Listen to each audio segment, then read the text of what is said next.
shorty, what your name is? Do you have a man who you came with? It's all good. Welcome back, y'all. Street Academy Podcast, where we keep 1 foot in the academy and 1 foot in the streets. Man, we back. The family is back on, y'all. We took a break. Yeah, Well, we're not in person, but we back to the core three of us. Because y'all know the last episode we split, so it was y'all saw it. Yeah, we split. We had to split up. So it's been a couple of weeks. Y'all, how y'all feeling? You know how they say summer vacation? Mm-hmm. I ain't seen vacation yet. I've seen summer, but not the vacation. And for me, I'm like, taking a break. I'm just feeling the need for this vacation. Like I'm just feeling like the fatigue. It's just like, yes, summer comes just to relax. Like I'm just so ready for some relaxation. Yeah. Well, that was a little. I am not interested in quarantining and being back inside. Like I've had enough. Yeah, plenty for a long time. I'm so done. Speaking of things that people do inside of quarantine, today's episode is nice transition. Let's go, and that's why Amber is. I haven't even said the words yet. We knew where you were going, Amber. You knew where I was going. I'm going to write it on the piece of paper because this is secret and people don't like say this word, and so I'm just going to write it on the paper. Ooh, this will be a great screenshot. Write it on this paper. Yeah. That's what we're talking about. Let's talk about sex, baby. Let's talk about you and me. Let's talk about all the good things and the bad things that make me. Let's talk about sex. Okay, how beautiful people. Hey. That used to be my jam. Some people. How old was we when that song came out? Like I had 4. We should have been listening to it. We was like, what's sex, mommy? So that's our question today. What is sex, mommy? So we are starting off with origin stories about. Great title. Sex. Keep that in mind. What is Where sex? Did you learn about it? How did you learn about it? What did you think it was? What was your story? Did somebody sit you down? Did you just learn it from your friends? What is sex, mommy or daddy? Let's go. What is sex, mommy or daddy? So that's our story. That is our question for the opening of our series about sex. So there will be a few episodes us unpacking this taboo subject that's taboo yet one of the most talked about subjects on the planet besides money. So let's get into it here at the Street Academy Podcast. So first off, of course, off the Georgia Dome, quick thoughts. What is sex, mommy or daddy? John, Jackie. Man, quick. What is sex? Off the Georgia Dome. Okay, the first thing that comes to my mind is the first time somebody told me about sex, which was like formally, which was my dad, and we had like I actually don't even remember a lot about what he said. He just kind of told me what it was, like it was when the penis goes in the vagina, because I think I said I was like 10 or 11. And I said it was when like two people hunch. I think I said hunch on top of each other or something like that. And he was like, no, it's when the penis goes in the vagina. Right. And I was like, oh, okay. And he had like it was more of kind of like the formal kind of way in which you talk about sex. And that was it. That's what I remember about what is sex, mommy, what is sex, daddy. Yeah, just that quick conversation.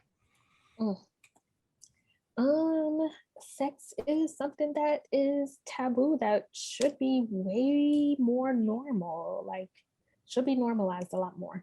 That's my quick Georgia Dome. We're gonna get into some details as we go, but my quick off the Georgia Dome is Georgia Dome. I'm gonna have all kind of sex jokes. I forgot who we were talking The to. You sex right quick. We just went to on middle this school. series. We just went to middle school. Quick. I'm going, Yeah. you gonna see John yeah. 12 and a half. That's what you're gonna see. Every single word that y'all say is gonna be some kind of sexual innuendo. Dome. Off the dome. Not the hand motion too, John. It's So just real. my quick thoughts, quick off the it's just, it always reminds me of this sexy letter that I co-authored with a friend in 6th grade that got me suspended. And it had a diagram in it of a donut and a hot dog. And my teacher asked me, Amber, what does this mean? And I really did not want to tell her. But I had to explain to my science teacher, my science/math teacher, what the hot dog in the donut meant at the back of this sexy letter that we were trying to help our friend who was a little bit shy get with her crush. And so we wrote this letter on her behalf. And we had a lot of childish innuendos in there. So that's one of my stronger memories about sex and sexuality. And when I literally had to explain it, the first time I had to explain it to somebody else and explain what I knew about a donut and a hot dog. That's what comes to mind for me. So with that, folks, off the Georgia Dome, we are gonna get we're gonna I didn't say it. I knew you was gonna say it. Say it. We're gonna go right into it. We're gonna go right into it. We're gonna speed right ahead into this story. So let's go ahead and get into it. This is gonna be funny. That's the first question, y'all. So John, you just said that was when you first learned that it was your dad. Your dad talked about it, but you said you don't really remember the details. Oh, I honestly learned about sex from friends, jokes in school, and this was in the 90s, y'all. Y'all remember the 90s, so porn and sex movies and stuff. It was the Cinemax, HBO.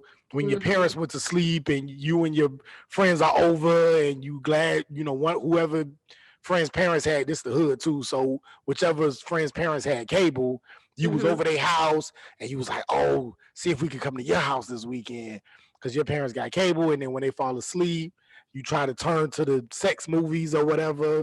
But then sometimes it'll be the squiggly line. So you trying to peek to see if you can catch a titty somewhere.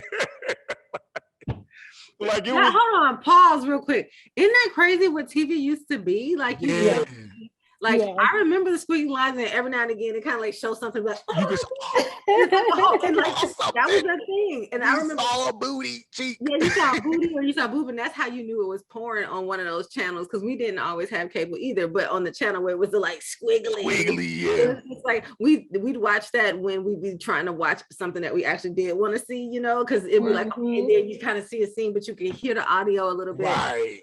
It's such a different time now. Wow. Now you pull it up here. It's right here. Right there. My phone. This case is horrible. I know. But yeah, like that's if I'm honest, and I think Anthony kind of talked about this in the Father's Day episode as well. He mentioned this that's how a lot of us as Black men learned about sex. That was kind of like either our first or some of our main introductions to sex was through movies and friends and doing stuff ourselves, either to ourselves or with other little girls and stuff. Yeah, that's how I learned. I remember, now that we're talking about it, I had a very nerdy introduction because I remember that when I was young, I said I wanted to be a doctor. I think probably every kid goes through a phase where they're like, I'm gonna be a doctor. Yeah. And of course, as soon as you say, oh, I'm gonna be a doctor, you're like 4 or whatever, your parents are like, yeah, my baby gonna be a doctor. So of course, but my parents had these encyclopedias. And I think they had like a regular set of encyclopedias that had, like different events that happened, but then they also had like a set of medical encyclopedias. And I can't remember why we had so many encyclopedias. But when I was young, again, like, 5 or whatever, I would sit there and read these encyclopedias. Only child, whatever. So I remember having like a very medical introduction to sex. Like there were diagrams in there. There was like pregnancy. And so I remember like when I would hear things about sex, at school or watch movies or whatever, that was like one perspective of sex. But then I had also had this other perspective of like, oh yes, the penis goes in the vagina and then the woman gets pregnant. Like, because I read these encyclopedias, like I again had like this very formal knowledge. So I remember by the time I got to 10 and then, or like thereabout, I can't remember exactly what year, but there was like the sex ed class that we had to take in school. And I think my parents had to sign like a letter, like acknowledging that, we were having like sex ed in school. And then when I got home, my mom was like, do I need to sit you down and have like the birds and bees conversation? And I'm like, you're about 5 years too late, sis, because I done read, read all this stuff. You're right. Wow. You done had like all these encyclopedias and stuff. Plus I just, took this class or whatever. So I remember that being like one of my first introductions. I also remember like, of course, most people have the experience of, and kind of like what John was saying, like the movies would come on. Yeah. But I didn't grow up in a house where we had multiple TVs. Like, so I couldn't, like, I didn't have like alone time with a TV. It was either we were all watching TV or my parents were watching TV, but it was never like me just watching TV alone.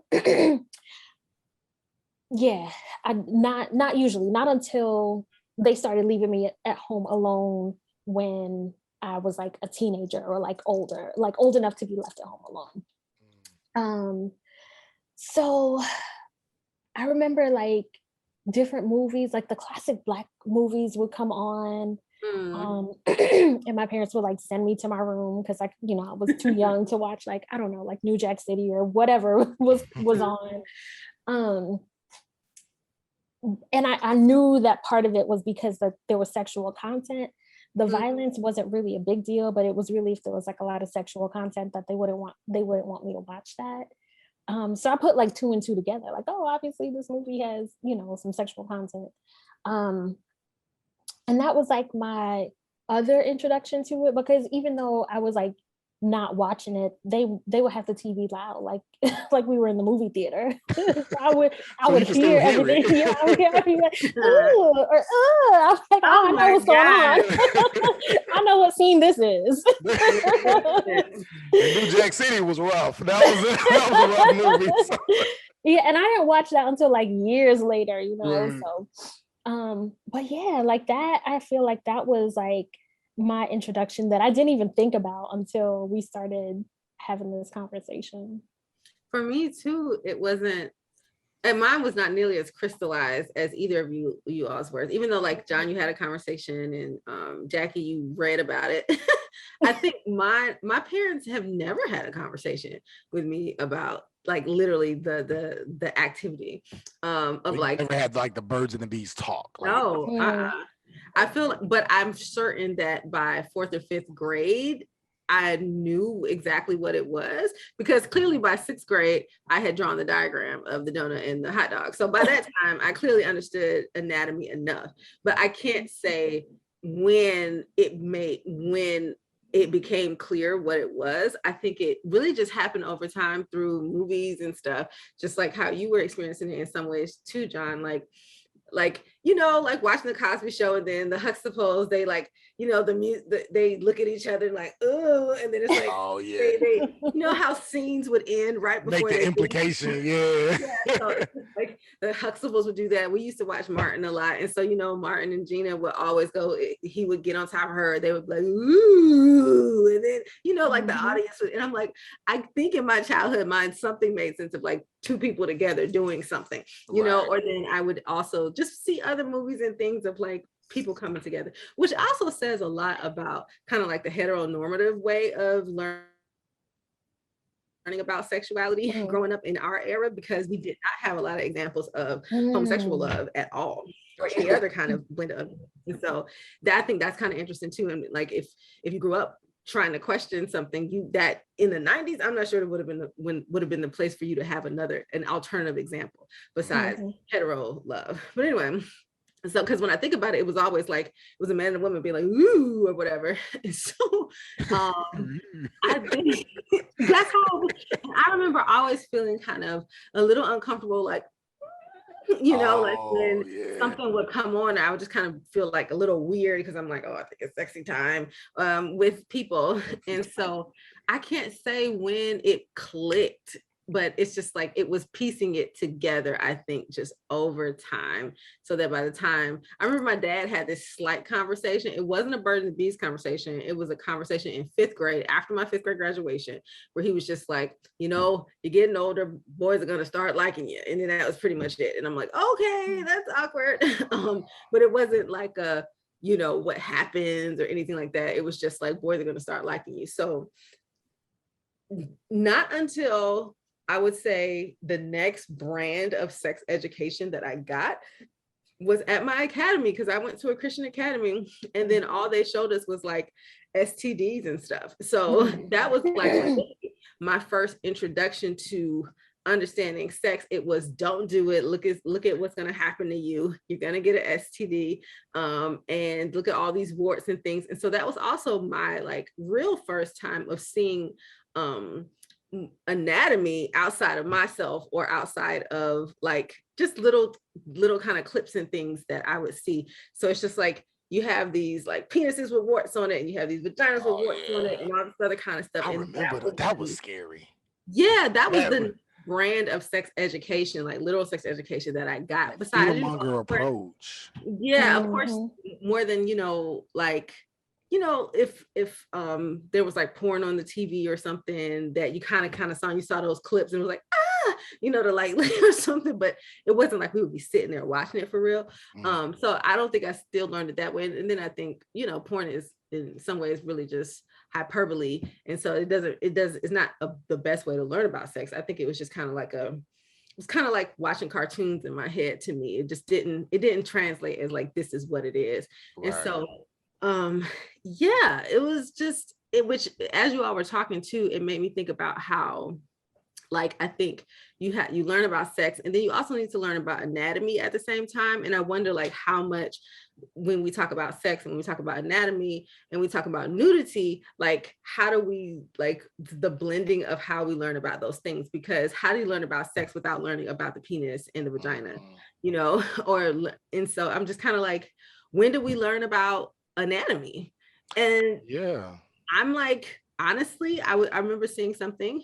Oh, my book should have came. Where did my book? Maybe I actually just bought a book yesterday that's about women and about our bodies and just celebrating our bodies and about female anatomy, because I remember seeing something where this sex educator was like, how many women, basically the idea is this, how many women could right now like see a diagram of a vagina and vulva and actually be able to label it. And then my thing, and so then I was like, well, let me try to learn. And I'm like, ooh. And then I'm like, also, could I actually draw a diagram of it myself and be able to say, these are all of the parts of it? And so I'm just like, there's so much under education in that sense. Like, my exposure was more so vaginas with warts on them than it was the actual anatomy and really understanding what's there. Because it's not even just the vagina, it's the vulva, it's the outer lip, the inner lip, like the clitoris, like all of these other pieces that make up the entire like situation. I don't even know, I shouldn't even call it a situation. It's the female reproductive system and organ down there. Like, right. What do you even call that? So for you all, how did you learn about just reproductive anatomy? And then I remember in middle school, I used to be, this is crazy. This is what, 95, 96. I remember as a boy, and it's funny, I don't even know how this works for girls, but as boys, as you're getting into like 11, 12 years old and you're hitting your puberty years, you wake up literally like on hard every single well, you won't hard all the time, but like particularly when you wake up in the morning, like your penis is erect. And so I just remember that always happening. I didn't know why. I couldn't talk to my mom about it. I wasn't talking to my mom. I wasn't talking to my dad. I was just kind of embarrassed by it. And I know y'all probably, everybody has heard the stories about kids who are in school and then their penis gets erect and then the teacher asks them to ask them to come to the board and stuff like that. But that was real. Like those are like real things that have happened. And, I remember learning how to adjust myself in a way so that I wasn't embarrassed when I stood up or something like that. And I remember being in middle school and talking to my friends, and girls and boys would be at the table and we would talk about in kind of joking ways, man, I woke up this morning and my dick was this big and all this other kind of stuff, and again, not knowing why, not knowing what it means. We was just saying these things and looking at the girls like, do y'all vaginas be like this big when y'all wake up? Just like doing, like making stupid jokes, you know what I'm saying? Just as kids. And girls will be saying, what is deemed inappropriate when it's really not inappropriate. It's really us trying to make sense of our own bodies. And so I don't think I really understood. I think that probably happened more so outside of like just learning it at 5 and 6, in the more of a less sexual way and just knowing my body. And in a more sexual way when I was in middle school and then in high school, learning about the sexual aspects of my anatomy, through experiences and through like wet dream. I didn't know what wet dreams was, but then that started happening in high school and I was, embarrassed and what does this mean? And but there was really nobody to really talk to about that kind of stuff. You know what I'm saying? At least I didn't think so. So typically what we ended up doing was what most boys ended up doing was just dealing with it, not saying anything, and then waiting until there was a time where it would be joked about, or somebody would, like kind of try to pick up knowledge through jokes and we called it ranking in Florida, but ranking, Jones, and whatever on each other and pick up ways to kind of make sense of what was happening to our bodies. So yeah, I guess that answers your question.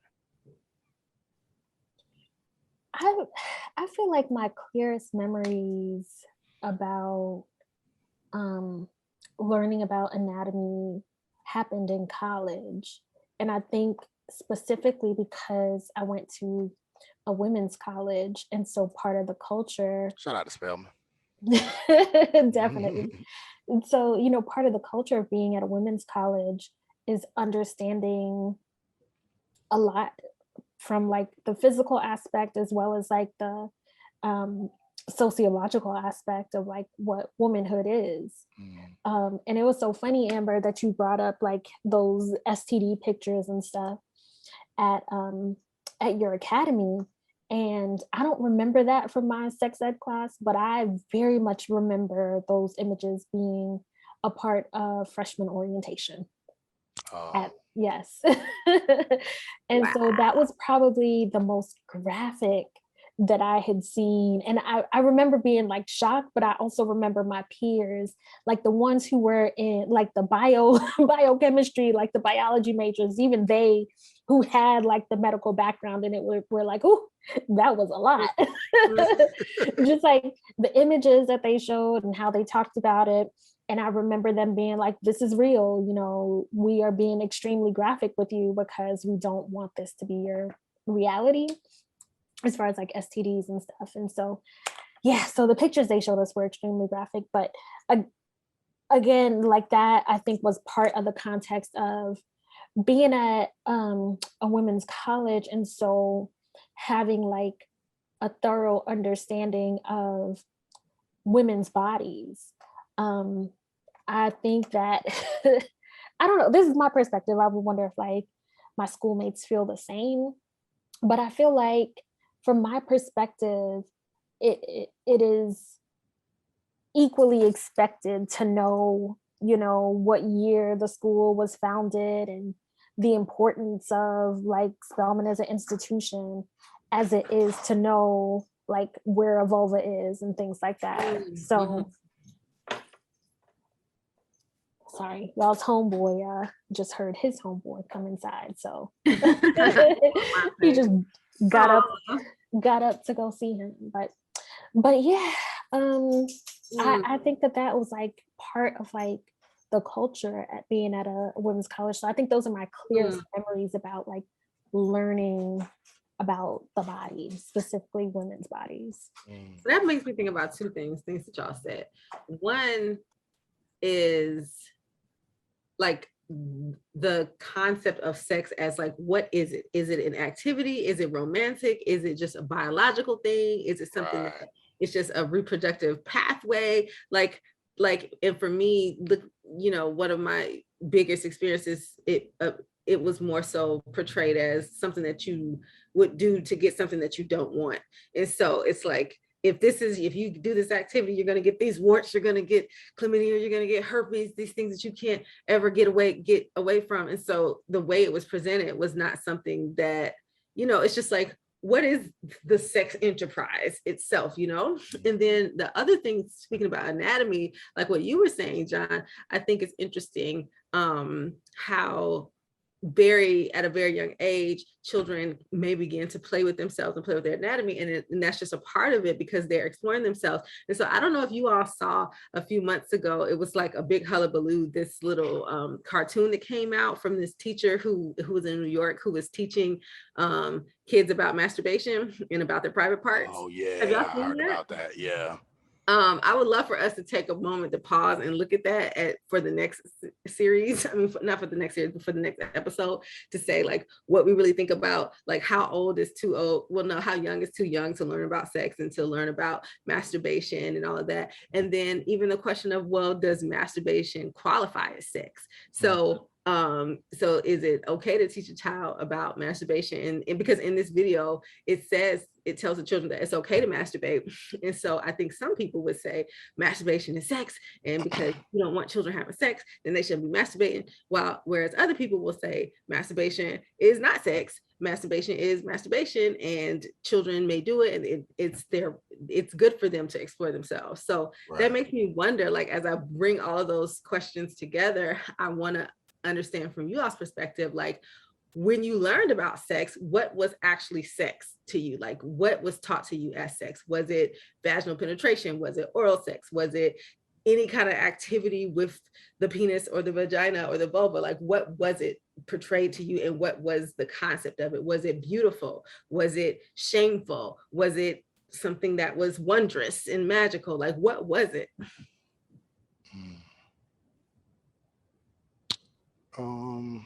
Jackie, you want to go or you want me to go? Was that a hard question? No. I think I was still just kind of like gathering my thoughts, because as I'm thinking about it, like the knowledge was like cumulative in the sense of like, I told y'all like my first recollection was like from this medical perspective of reading these medical encyclopedias. But then, you know, starting to go to school, hearing like what my peers were saying, watching TV or movies and like seeing what was happening on, you know, there. So there were just like all these little tidbits that I was picking up along the way. I think I don't remember learning about like just any other form of sex other than just like penis and vagina sex. Right. Like in a formal way. So the first time that I think I learned about like what oral sex, anal sex, like any of that was not from any sort of like formal teacher. Like no one was like, oh, this is what happens when. It was definitely from like peers and like movies and things like that. So I'm just trying to like think about those two things, like how I started to think about them differently, because I didn't even think about like learning about these types of sex, thinking and learning about them differently. But now I'm realizing like, yeah, I had like these very different like introductions that shaped how I started to think about them. I definitely thought about like P and V sex as like, this is what you do to get STDs and make babies. And then oral and anal sex was more like, well, this is what we do because, you know, we just gonna be out here doing whatever we do. So, so yeah, it wasn't until later, until I connected like, oh, all of these things can happen at the same time. Like there can still be STDs and they're like, all of these things can like, they're all connected. So. Yeah, I learned about penis and vagina sex through the formal way, like I said, like having that birds and bees talk with my dad. But honestly, every other aspect of sex I learned through rap music. That was like probably my biggest, one of my bigger introductions to sex. So like head and eat the booty like grocery. Well, actually, eat the I was gonna say that, eat the groceries. booty like groceries. That's in my later years. Yeah, that was later years. But Trick Daddy had like eat a booty gang or something like that back in like high school. Yeah, I missed that entirely. It wasn't popular, maybe because I was in Florida. But I was gonna say, was this like a Florida release? You know, we got issues down there. But I remember Trick Daddy had like the eat a booty thing going on, and at the time, dudes was barely like eating vagina. You know what I'm saying? Like dudes was barely having oral sex. So oral sex was already like taboo. You know what I'm saying? So talking about, you know, eating booty was like going way, way, way out there. Now is, you know, kids live in a much different era. So I was just gonna say, shout out to like Gen Z or whoever it is, because before I think it was very taboo to be talking about these, especially for guys, I think. But now guys are all talking about eating booty and wanting to get their booty ate and all kinds of stuff. So and it's wild because now we in a place where I think I was watching The Breakfast Club and they was talking about how DJ Khaled said that he doesn't go down on his wife.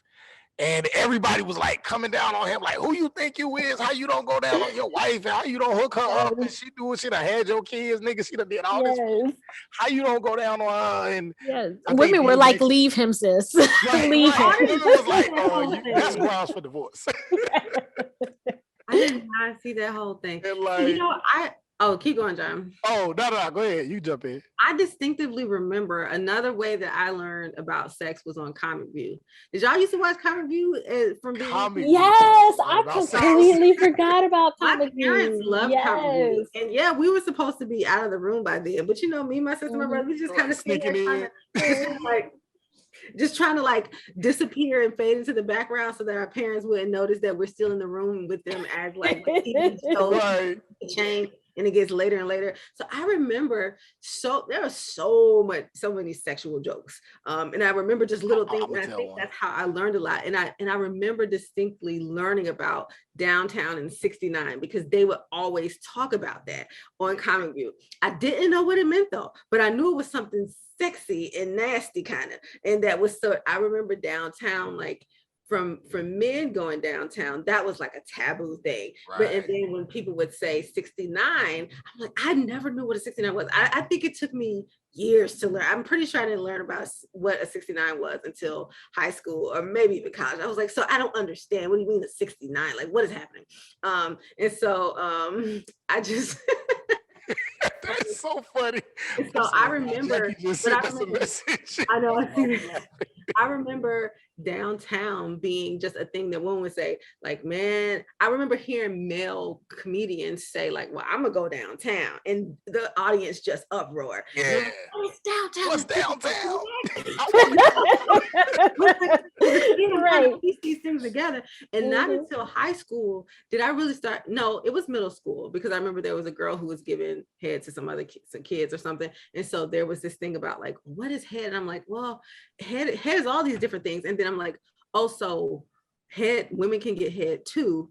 And what is head for women? Because they don't have anything else. So what is happening? I don't understand. And so I still don't think it really crystallized for me until high school and probably after college to really understand like what is actually happening with, because again, this is me not completely understanding the female anatomy, not really understanding the clitoris. So I'm just like, is he just like licking up in there, like in the vagina, like hole or something? Because that's all in my brain, all it was just vagina hole. I didn't really know about the clitoris until for a very long time. So I'm not realizing that downtown or oral sex for women also involves playing with the clitoris in some kind of way. So I didn't piece this stuff together until well into college. Yeah. So it's interesting you talk about comedy, because there's this, and this is about to get explicit, people listening, so whatever, feel free to fast forward or whatever. But I remember this parental advisory on this episode. Right. parental advisory. And I mean, we've said words and stuff before on Street Academy. Y'all will be all right. Y'all grown. Anyway, so I remember this one joke I used to tell. So my mom and dad were very similar to y'all. Like, I wasn't allowed to watch Martin when it was out, and The Simpsons, because of the jokes and the language and the sexual innuendos. And they weren't, like you said, Jackie, they weren't too bad about violence. Like, they didn't really care about that, which is interesting. That's another whole conversation. How parents was okay with violence, but not with, sex and language.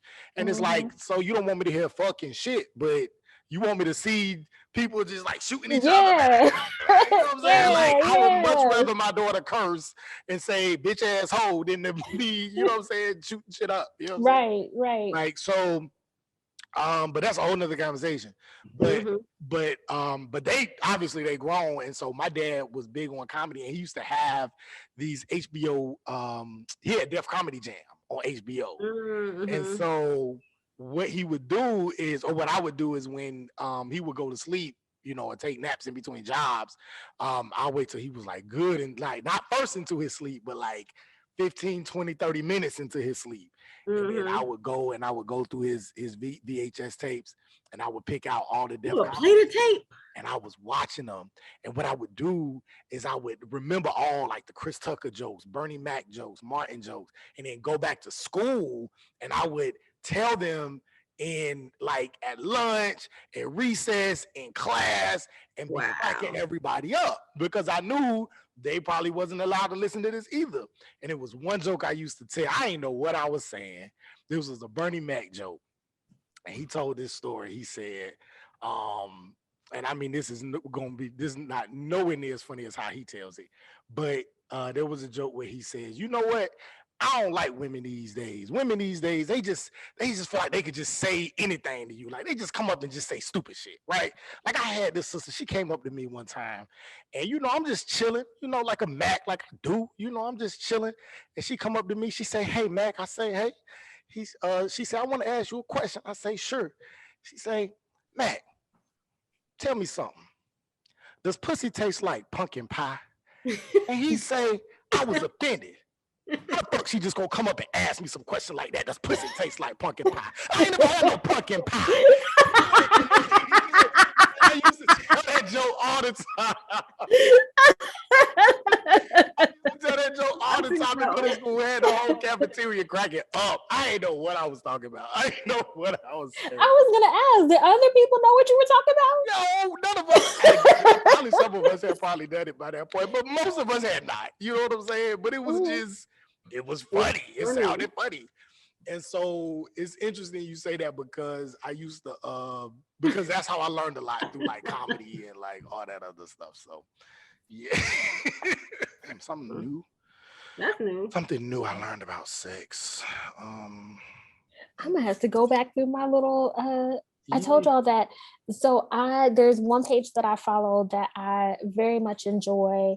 It's Afrosexology, and it's like a I love that one too. Oh, that is good. Yeah, I've seen that. Like, they just be dropping like little bits of information that like I'm like, oh yeah, okay. But I can't remember the last thing that I learned on there. So I can't tell. Something that I learned more recently, like within the last 6 months, was all of the different types of orgasms that you can have.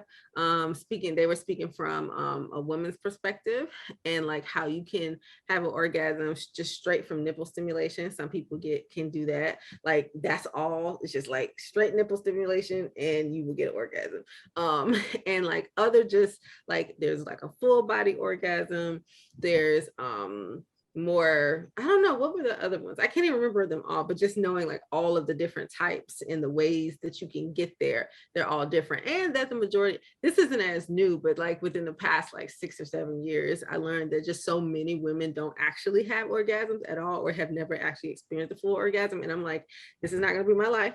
So that's why I'm like, I want to understand all of the different types that you can have so that I can actually feel this complete pleasure.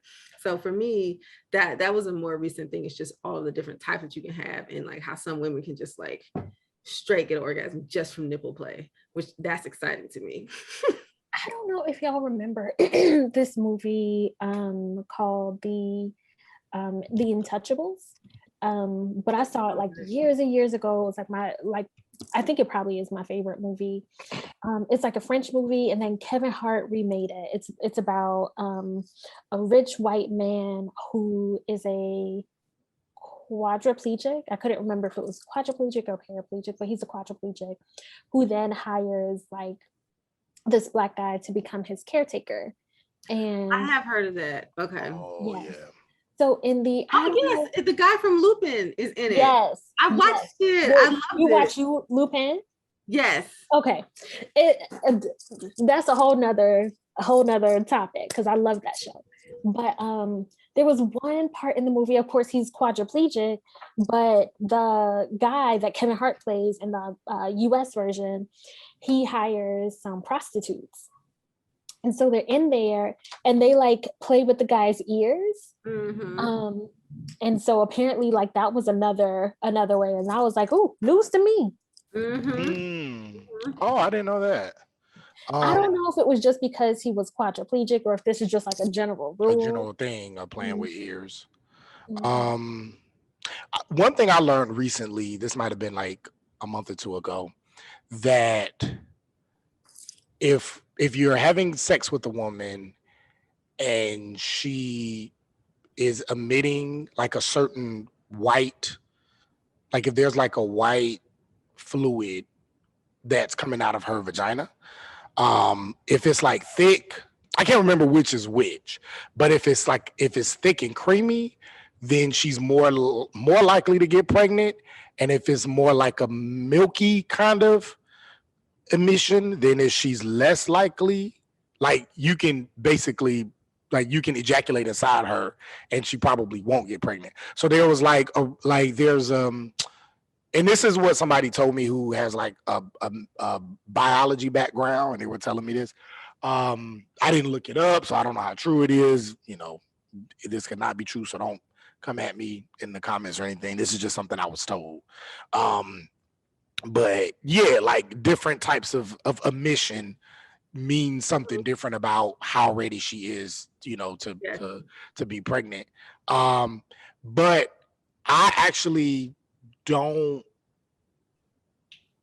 like, I remember growing up and even like in middle school and high school or even college, not knowing about the different like fluids that can come out of a woman's vagina. Right. I remember not knowing about that until probably like more recently. You know what I'm saying? Outside of like, you know, maybe in high school, you're hearing about like women getting wet, which means they're ready or they're horny. That's like equivalent to guys getting hard or whatever. But outside of that, like other types of emissions that women that come out of women's vaginas, or is it their vulvas? I don't know. But you know, that is something I didn't know about. So go ahead, Amber. What were you gonna say? Go. I was just gonna confirm that because I use a birth control app, not like a pill or anything like that. And so the things that I have used, including like the app and the menstrual cup, have helped me like identify like what some of those like consistencies are.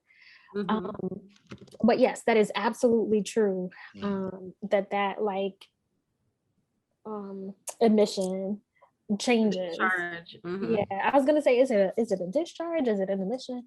But it definitely changes throughout the course of a month. And so, yeah, I mean, it's been Yeah. working for 2 years strong now. So, That's something I learned. It was one time when I went to a period party, and I forget the name of the woman. It's a period What was her party, name? Amber. What'd you say? What is a period party?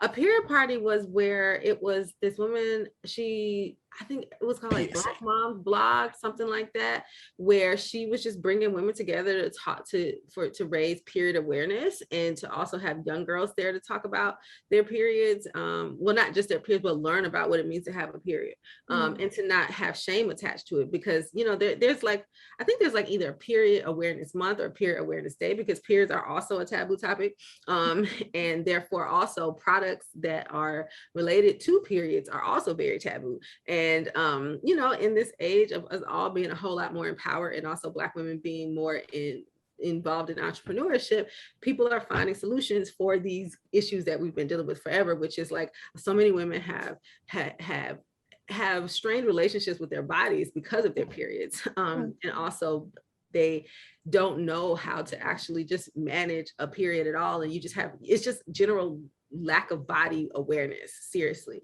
And so this was this period party, and I was intrigued. I was like, yes, like let's talk about it, because that could be a whole nother conversation, Jackie, just talking about like periods and menstruation and the menstruation cycle, and like even like how many years we can go without really knowing what does it mean for a woman to menstruate. And even like John saying like, oh, I think like this is what this means. It's like this should be like pretty basic knowledge that we just do not get, because this is very common. This is super, super common. But anyway, so I was at this period party, and actually it was Mei Ling Tap who was talking about like fertility charting, or kind of like birth charting, because her preference is to not use like the traditional contraceptives of like, an IUD and stuff, because there's so much harm that can come with those things, and so much changing of your hormones and stuff. And so there are ways to naturally track your cycle that don't involve any of that. And one of them that she was talking about was noting the viscosity of your discharge throughout the month. And so because like I think she said like when it is a little looser, then that is not when you're necessarily ovulating. Now, don't quote me on this because I don't remember it all, but when it's a little thicker, that means that it's more ready to like hold on to the semen or the sperm, so that you can't actually be pregnant, that you can't get pregnant. So it's just like, those are little things that it's just like, it would be really helpful to know this, so you can actually track your ovulation and all of that. And it's also an indicator probably of when you're going to be more aroused, because during the period of the month when you are trying to get where your body's like, yes, put a baby inside of me, you're probably going to be a lot more horny during that period. And that's probably a good time. So, if you're family planning, to schedule some sexy time with your partner, or other time. It's so much with it. And it was so rewarding to be there. Also, the founder of Honey Pot. Do you all know Honey Pot? Yeah, Honey Pot. She was there talking about it, and talking about how like, so many menstrual products are not made by people with vulvas at all. And there's so many chemicals inside of them. And those chemicals are what contribute to the harsh experiences that people have with their periods and with their cycles. And it's just, it's just so much unawareness that comes with all of that. So that's definitely a thing, John. And it connects back to just our general awareness of like, I feel like there's growing up in the church, it's like the whole nether regions area, it's just like bad, like don't learn anything about it, pretty much. It's like you kind of learn something, you learn what not to do, but I don't learn what to do with it. So it's just like, okay, a period, you just got to make sure you don't bleed everywhere. But even with that, it's just like we don't really talk about it. You don't really talk about like what it means to feel good. Like even the question of masturbation, is it sex or not sex? I've heard people say, well, like, coming from the church, it's like, well, masturbation is sex with yourself. And if you're having sex with yourself, then that's definitely unholy kind of thing. And it's just like, well, does sex actually require,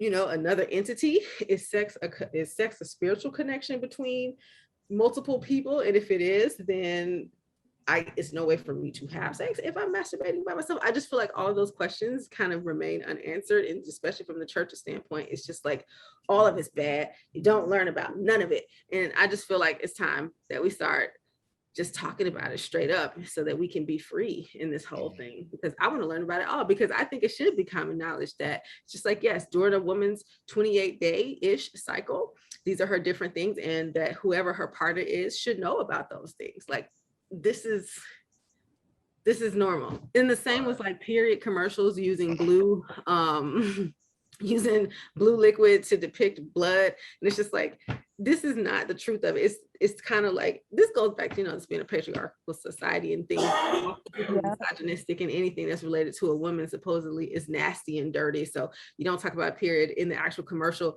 We're just going to try to like have people not be offended by it being blood, so we're going to make it a blue liquid instead. And I always wondered that. I'm like, this doesn't make sense. Why is it a blue liquid? It is blood. It is red, and it's very red. So anyway, that was a mouthful, but there's a whole lot there. And while we were talking, I pulled up an article about like 24 different types of orgasms. And I'm just interested in that. Like, you have the vaginal orgasm, the clitoral orgasm, the G-spot orgasm. They have a U-spot. I don't even know what a U-spot is. Never heard of that.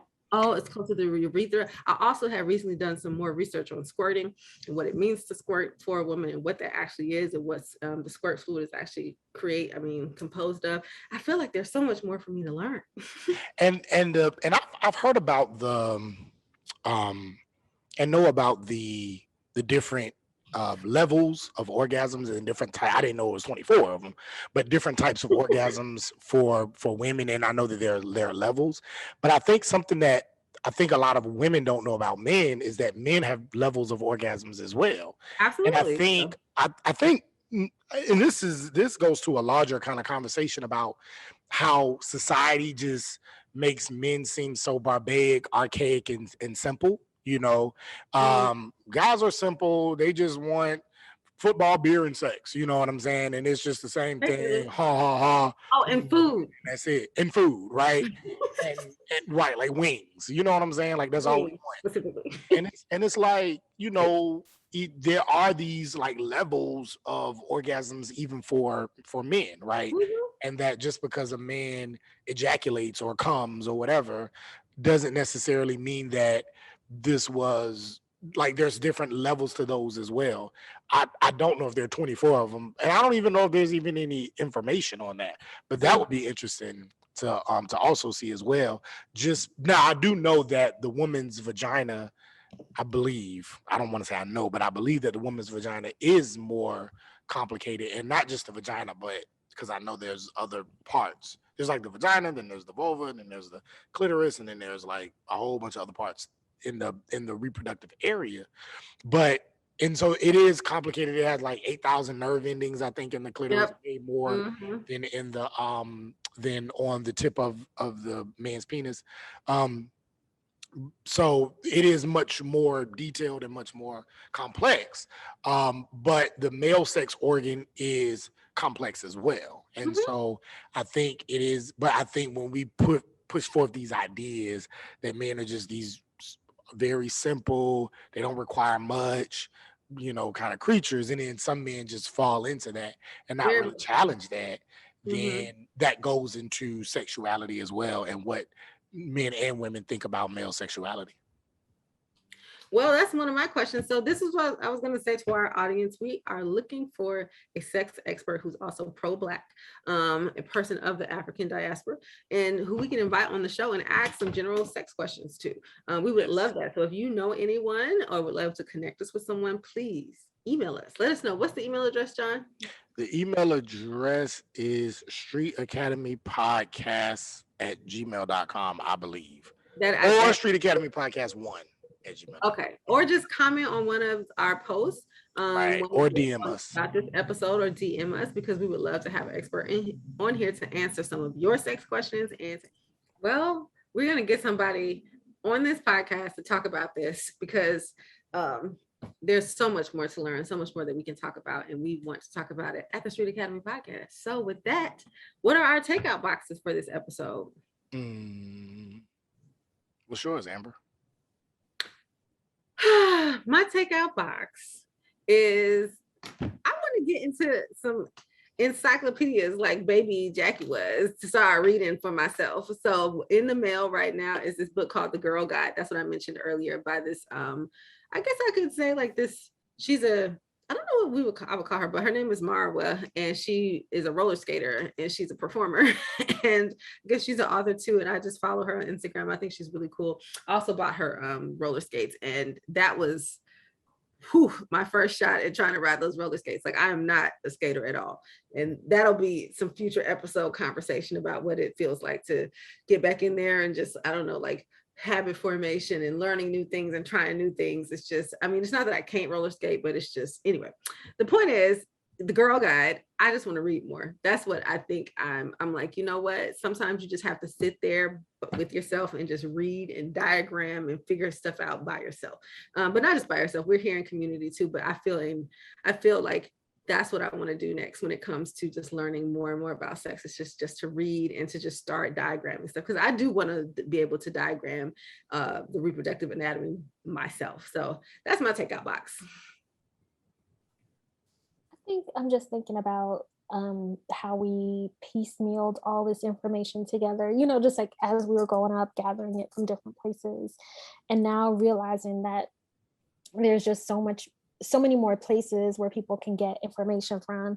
Some of the information is going to be accurate, some of it is not going to be accurate, but it's just making me think about how we should do a better job of making sure that the folks who are coming up behind us have know where to find like positive, accurate, non-scary information as they are beginning to like explore and form their own sorts of like thoughts and opinions about sex.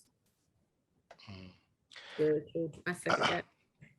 Yeah, I was thinking about my daughter, and just hearing you all as, you know, women, and how you understood sex, and as opposed to the way that I did as a man, you know, a boy then, a man now, and but also, and so also making sure that as my daughter gets older, I don't inform her or teach her solely based on my experiences, because it may be likely that she may not learn in the same way that I learned, not just because we're coming from two different generations, but also because, like, I don't want to say when she turns 8, oh, well, I learned about it this way, she's probably going to learn about it this way, but from a modern day standpoint. And it's like, no, it's probably going to be totally different just because she's a girl, you know? And so I have to make sure that I'm always keeping that intersectional framework at play. As a girl, she's going to have these very, you know, unique experiences that I won't understand.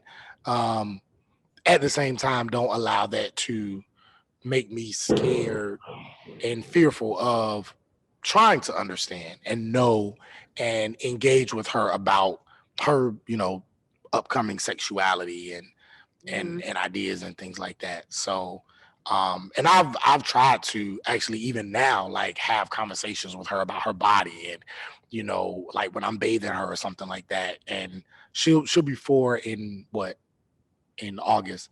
So well, now she bathes herself, but when she was little and I would bathe her, like, Time flies. I know, right?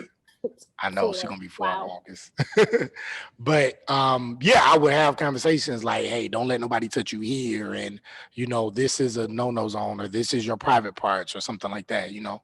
And just trying to think about ways in which I can incorporate, because I think I asked a friend, when should I start talking to my daughter about sex? And they was like, she was like 2 at the time, and they was like, now, like, you can do it in a very simple way, but you know, do it. And so I did, and it was uncomfortable, it was weird as a daddy, but I was like, listen, I'll be uncomfortable now, but I want my daughter to have a better understanding and an appreciation for her body, and you know, feel empowered in her body, and you know, to make certain decisions better as she gets older than maybe previous generations. So There's a book. I might still have it, John. If I have it, then you could have it because I don't have any use for it. But I bought it because there was like a read to the kids type activity at schools, and so I would always like buy books with Black characters just to make sure that they have it. And the book is called "Don't Touch My Hair."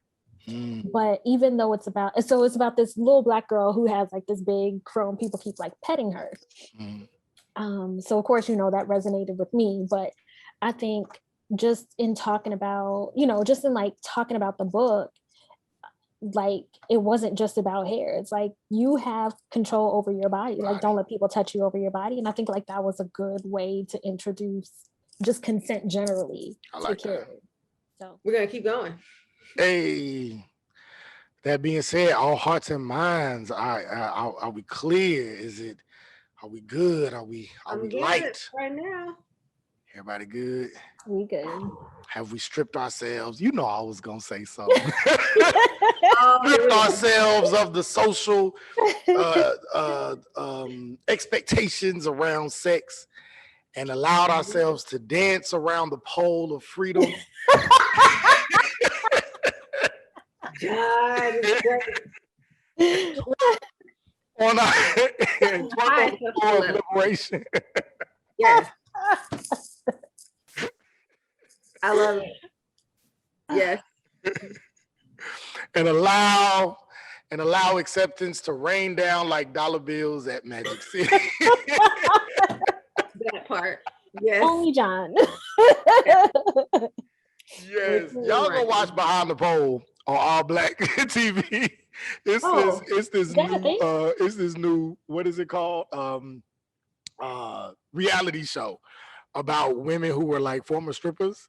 How they have like these new lives. It's like a Love and Hip Hop for like former strippers. And I was watching an interview about it. It was wild, but it was so funny.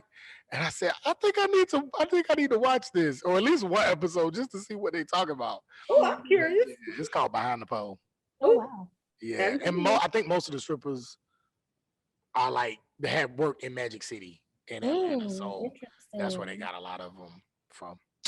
Anyway, it's been another episode, y'all. Street Academy Podcast, where we keep one foot in the academy and one foot in the streets. We are out. Enjoy sex. Peace. That's it. Hashtag enjoy sex. On the streets and in the academy. Yeah. That's a whole nother episode. Enjoy That got their feet upon the neck of the haters, the game and the devil like enjoy sex on the street. You might be stopped by the cops. So and if you enjoy sex in the academy, you might lose your job. So just keep those things in mind. Speaking of, who was that sister? Bell Hooks. Did she talk about how she used to have? She got a whole researching book about how she used to have sex with her students. For real? Yes. You could Google it. Yeah, she got it in her book. Yeah. See, that's another thing we can talk Sexual about. experiences with her students. Yeah. That's not okay. I'm already. The way she frames it is interesting. She frames a real R. Kelly or something. No. They're not underage. They're like adult students. Yeah, adult students. But still, there's a power dynamic. I feel like anytime there's a power definitely. dynamic, I feel like anytime there's a power dynamic, you really have to be careful about engaging in sexual activities with somebody who could be considered beneath you as a subordinate or something. Like that to me is dangerous territory. That is an abuse of power. I believe it was Bell. Don't quote. I believe it was Bell Hooks, and she's a race, gender, sex, philosopher, scholar. But yeah, I think she talks about that in her research. I'll hold myself until we find out exactly what that is. Yes. Check it out though. All opinions because I don't know what it is. So make